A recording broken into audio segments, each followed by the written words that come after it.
राधे राधे। नमस्कार दोस्तों, स्वागत है आपका भजन ज्ञान चैनल में। दोस्तों, भाग्य को कैसे बदला जाए इस कहानी के माध्यम से मैं बताने जा रही हूँ। वैसे भाग्य में जो लिखा रहा है बदलना मुश्किल होता है, लेकिन अपने कर्म और विचारों से भाग्य को बदला जा सकता है। आइए इस कहानी के माध्यम से हम जानते हैं। आप सभी के लिए आज हम लाए हैं एक ऐसी कहानी जो आपके सोचने का तरीका बदल सकती है, जो आपके भाग्य की दिशा धाराएं बदल सकती हैं, जो आपके अंदर भाग्य देवता को चुनौती देने का सामर्थ्य पैदा कर सकती है, यदि आपने उस राजकुमार से वह शिक्षा ली है। बहुत समय पहले की बात है। एक नगर में सत्यजीत नाम का एक राजा राज्य करता था। सभी प्रकार की सुख सामग्री होने के बावजूद भी महाराज सत्यजीत और महारानी सुनीति निसंतान होने के कारण बहुत दुखी थे। संतान प्राप्ति के लिए उन्होंने बहुत सारा दान पुण्य किया, यज्ञ करवाए, जिससे उन्हें एक पुत्र रत्न प्राप्त हुआ। किंतु दुर्भाग्य की पुत्र के जन्म के कुछ ही समय पश्चात एक षड्यंत्र में महाराज सत्यजीत की मृत्यु हो गई। एक दिन महारानी सुनीति ने देखा कि पालने में झूल रहे राजकुमार वीरव्रत के निकट एक अलौकिक पुरुष खड़ा है। महारानी तुरंत दौड़कर उसके पास गईं। वह अलौकिक पुरुष से जाने ही वाला था कि महारानी ने कहा, कौन हो तुम और यहाँ क्या लेने आए हो? महारानी का दृढ़ता भरा स्वर सुन अलौकिक पुरुष ठीक ठिठक कर रुक गया और बोला, महारानी को मेरा प्रणाम है। मैं भाग्य देता हूँ, लोगों का भाग्य लिखता हूँ। यह मैं आपके पुत्र का भाग्य लिखने आया था। यह सुन रानी ने भाग्य देवता को प्रणाम किया।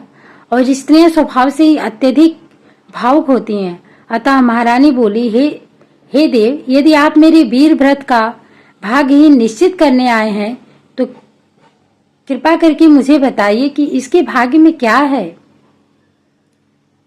भाग्य देवता असमंजस में आकर बोले, हे देवी, समय से पहले किसी का भविष्य बताने की आज्ञा हमें नहीं है। अतः कृपा करके आप ना पूछे तो यही बेहतर होगा। भाग्य देवता की इस उत्तर से महारानी संतुष्ट नहीं हुई। उन्होंने फिर से हाथ जोड़कर निवेदन किया। आखिरकार भाग्य देवता को रानी पर दया आ ही गई और वो बताने के लिए मान ही गई। किंतु उन्होंने वह बात किसी और से ना कहने का संकल्प दिया। भाग्य देवता बोले, हे देवी, यह कहते हुए मुझे दुख है कि आपके पुत्र के भाग्य में राजकुमार बनना नहीं लिखा है। यह जंगल में जानवरों के बीच पलकर बड़ा होगा।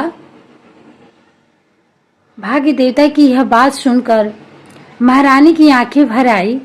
महारानी के दर्द को जानकर भाग्य देवता ने कहा, हे देवी, इसे राजकुमार तो मैं नहीं बना सकता, किंतु मैं इतना वरदान देता हूँ कि जब भी यह जाल डालेगा उसमें एक हिरण अवश्य फंसेगा, जिससे यह कभी भूखा नहीं मरेगा।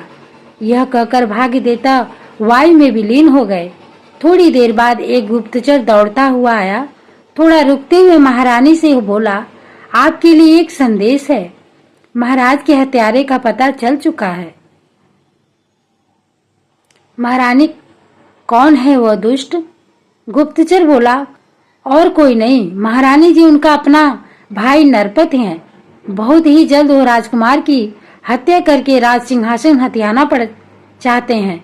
यह समाचार सुनकर महारानी रातों रात राजकुमार और अपने कुछ विशेष साथियों को लेकर उस नगर की सीमा से बाहर निकल गईं और एक सुनसान और बेवान जंगल में झोपड़ी बनाकर रहने लगी।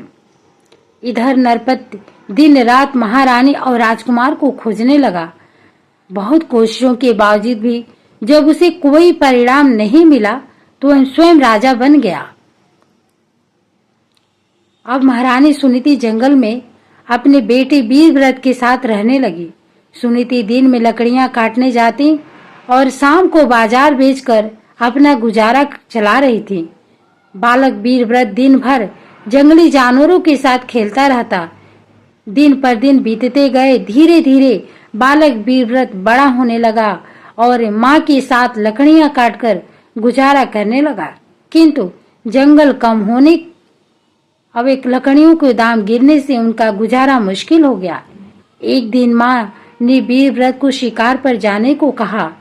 जिन जानवरों के साथ वो खेल कूद रहे थे कर बड़ा हुआ उन्हीं का वो शिकार करे, यह बात उन्हें बिल्कुल अच्छी नहीं लगी। किंतु क्या करते, माँ की आज्ञा और जीवन का सवाल था। वह जहाँ भी जाल बिछाता उसमें हिरण आ फंसता। माँ को भाग्य देवता वाली बात याद आ गई। एक दिन उसने भाग्य देवता वाली पूरी घटना वीरव्रत को सुना दी। फिर क्या था, वीरव्रत को भाग्य देवता पर बहुत गुस्सा आया। उसने भाग्य देवता को चुनौती देने की ठान ली। अब वह जाल ऐसी जगह बिछाने लगा जहां हिरण नहीं आ सके। एक दिन उसने जाल बिछाकर उसके चारों तरफ आग लगा दी, किंतु जब भी उसने जाकर देखा तो उसमें हिरण फंस चुका था।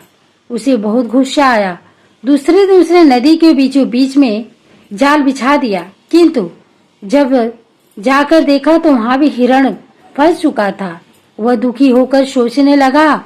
अब उसने एक पेड़ पर जाल बिछाया और घर चला गया। जब आकर देखा तो वहां भी हिरण फंस चुका था। इस बार उसने अपने घर में जाल बिछाने की सोची। घर में जाल बिछाकर वह बाहर पहरा देने लगा और भीतर माँ को बिठा दिया। देखता हूँ अब भाग्य देवता कैसे बदल कर जाते हैं, बच कर जाता है। आखिरकार हार मानकर भाग्य देवता उसके सामने प्रकट ही हो गए और कहने लगे, तुम क्या चाहते हो?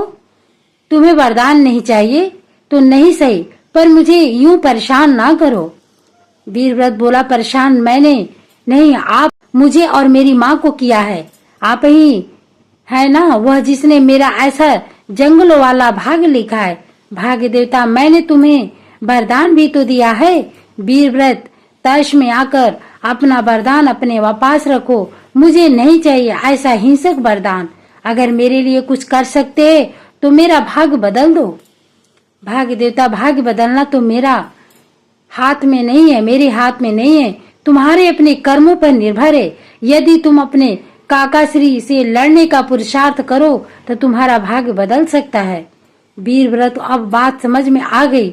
उसने नगर के जंगली लोगों की सेना बनाई और युद्ध करके अपना खोया हुआ राज्य फिर से हासिल कर लिया। जय श्री राम। अगर कहानी थोड़ी सी भी यूजफुल है, आपको समझ में आई तो कमेंट करके जरूर लिखिएगा और दूसरों को भी शेयर करें। राधे राधे।